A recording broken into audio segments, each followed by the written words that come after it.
Alright, British bread and butter pudding. I have here a 1.5 litre Pyrex cooking dish. And if you need a bigger one, if you're using a bigger one, remember to scale up the recipe accordingly. And for bread and butter pudding, it's wise to start with some bread. And the way I do that is I get my bread, I lay my slices inside my vessel until I can see it's around about 2/3 of the total volume of the vessel. So that's the way if you're just going to eyeball it. Alright, what it actually transpires to here is 5 slices of bread, and the bread itself is quite important. I don't normally eat white bread, and we don't normally have it in the house, so I only use it for recipes like this. But if you look at that bread, this is what we call in Britain, we call that a white Danish loaf, and it's very light and airy. So if you have things like the lighter the bread, the better. So if you have things like, you know, diet white sliced bread or whatever you call it, nimble or whatever you call it, it's a good one to use if you can't get hold of a very loose textured bread like that. Another good one to use is brioche bread, which is also, you know, really good for this type of recipe. You will also need about 1/2 cup of sultanas, or any good dried fruit that you like. I particularly prefer these sultanas, they're rather nice. A sultana is pretty much like a raisin. Most of the ones we get in the UK come from Turkey, and when you see it, it's like a grape, only a larger grape, and it shrinks down to something larger than a raisin. So there you go, that's the sultanas. I use about 1/2 cup of those. You'll also need some nutmeg, and I like to grate my nutmeg fresh, so we'll do that in a minute. You'll need some butter for spreading onto the bread, because it is a bread and butter pudding after all. And you'll need some vanilla bean extract. Get the good stuff, don't be a bum.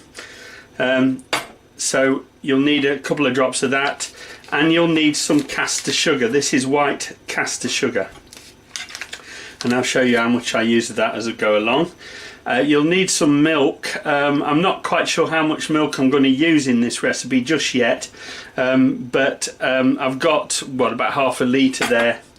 And the last thing we'll need in ingredients is about 3 eggs, and that's for 1.5 litres of custard. Well, you know, for the custard for a 1.5 litre bowl. Alright, the next thing I want to do now is get along and get all this bread buttered. Alright, I've got all my bread nicely buttered, and I've cut it into little triangles like that, crisscrossed it.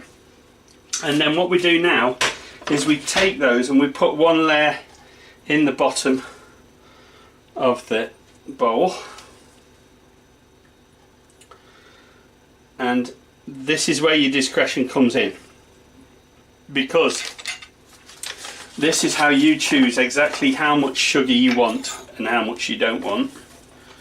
So what I like to do is just sprinkle a little bit over that, as we are, and then a couple of sultanas. And don't forget, sultanas are sweet as well, and they're going to plump up lovely inside there. So I like lots of fruit in mine, because I can. And another one is to put a little sprinkle of nutmeg at every level you do it. So you build it up a bit like you would a lasagna, really. And what I like to do is then go across with another level and work around like that, and then just carry on building it up.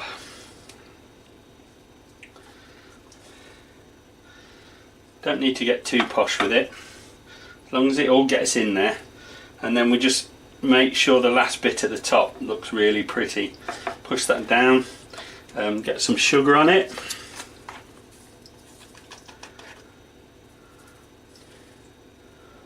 There we go. It's up to you exactly how sweet you really want it. And don't forget, when you on the top layer, you need to save some raisins for your top layer.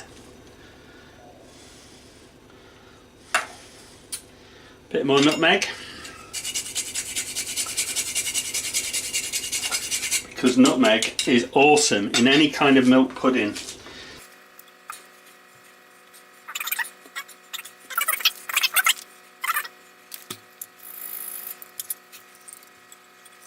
Leave a little bit of fruit for the top, as I said, and then what I want to do now is kind of leave a nice sort of decoration on the top, which I will do by just facing those that way, make it look kind of pretty. Yeah. Okay, last bit of sugar. You can put a little bit more on this because the sugar will help to brown off at the end and it'll look rather good. More nutmeg, and that is almost ready. We've just got to get in the last few sultanas. Lovely juicy sultanas. And now we've got to make up the custard. So what I'll do is I'll swap those around and we'll get the custard going. First of all, I want 3 eggs in there.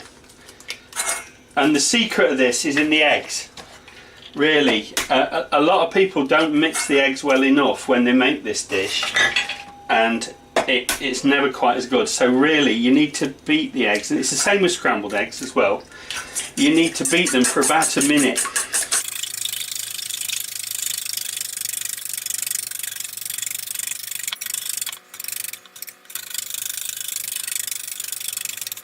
That's better. So that's up to that point. In there I want to put a little drop of, I'll just put a capful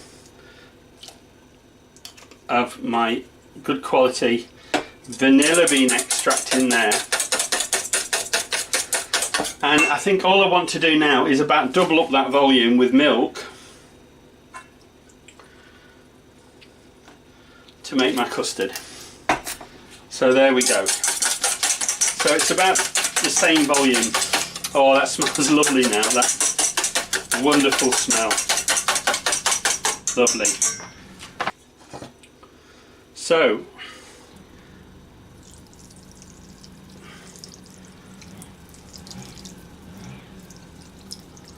apologise for that noise, that's my brother revving up his bike outside.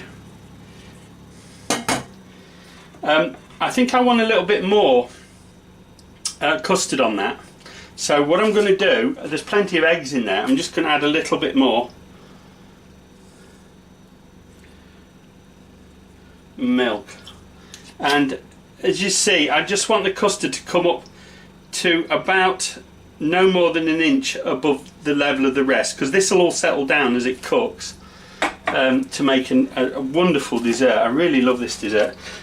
Just because I've added more milk on top of that, I'm just going to add a little bit more sugar on top to make it look pretty, and a bit more nutmeg because I can. And I'm going to hold that up to my nose and just smell how lovely it is. Oh, super. Right, cooking times. That needs to go into an oven at 180 degrees Celsius, around about 350 degrees Fahrenheit, for round about 40 minutes, but do check it at the 30-minute phase just to see how it's doing. And you leave that uncovered as you bake it. And now the reveal. Let's have a look. Oh, that looks awesome. I'm just going to serve that up on a plate. What I like to do, traditionally a lot of people serve this with the English custard, but I think that it's actually made up of a custard with the eggs and the milk. So I generally serve this with a single cream. So I'll show you that right now. And I'm just going to dress that with a bit of single cream, a bit of pouring cream.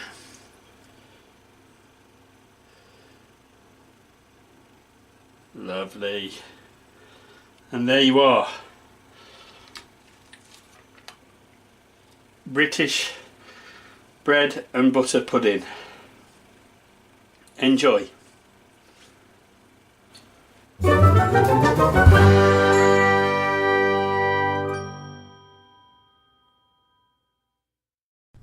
If you have enjoyed this video, please give it a thumbs up.